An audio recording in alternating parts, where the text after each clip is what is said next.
मंत्री भरत गोगावलेंच्या सोलापूर दौऱ्यामध्ये शिवसेनेतील 2 गटात राडा झाल्याचं पाहायला मिळालं। गोगावलेंसमोरच शिवसेना जिल्हा प्रमुख मनीष काळजे आणि शिवसेनेचे मनोज शेजवाल यांच्या कार्यकर्त्यांमध्ये शाब्दिक चकमक झाली। या राड्यामुळे सोलापुरातील शिंदे गटातील वाद चव्हाट्यावर आला।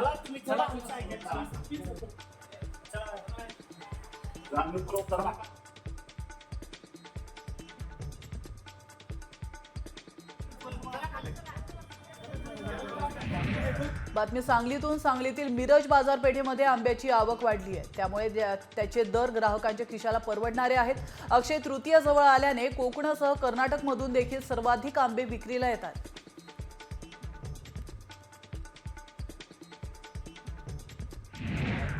न्यूरोलॉजिस्ट डॉक्टर सतीश वळसंकर यांनी स्वतःच्या डोक्यामध्ये गोळी झाडून आत्महत्या केली आहे। घटनेचा तपास सुरू झाला असून पहिली गोळी मिसफायर झाली आणि दुसरी गोळी डोक्याला लागली।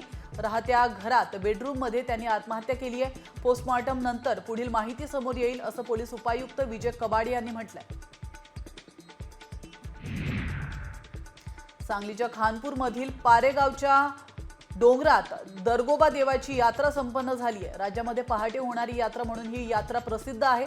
परंपरेनुसार दरगोबा यांचा विवाह सोहळा पार पडलाय, तर ढोल ताशांच्या गजरात वाजत गाजत पत्नी मीताबाई मंदिराकडे त्यांची मिरवणूक काढण्यात आली आहे।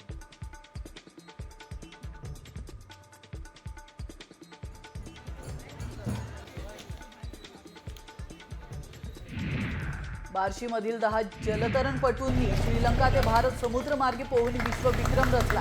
श्रीलंका ते भारत जलतरण उपक्रमासाठीचे सर्व स्विमर्स 9 ते 14 वयोगटातील होते। प्रतिकूल वातावरणातही हा विक्रम करण्याचं धाडस जलतरणपटूंनी केलाय।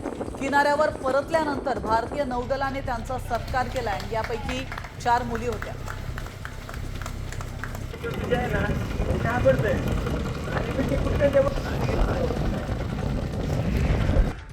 सोलापूरच्या बार्शी परांडा रोडवर अंमली पदार्थ रॅकेट विरोधात कारवाई करण्यात आली आहे। यावेळी 3 जणांना अटक करण्यात आली आहे। त्यांच्याकडून ड्रग्जसह 1 गावठी पिस्तूल, 3 जिवंत काडतुसे आणि कार असा 13 लाखांचा मुद्देमाल जप्त करण्यात आला। दरम्यान न्यायालयाने आरोपींना 5 दिवसांची पोलीस कोठडी सुनावली आहे। 21 एप्रिल पासून रोज संध्याकाळी 7 वाजता सन मराठीवर श्वेता शिंदे निर्मित हुकुमाची राणी प्रेक्षकांच्या भेटीला येणार।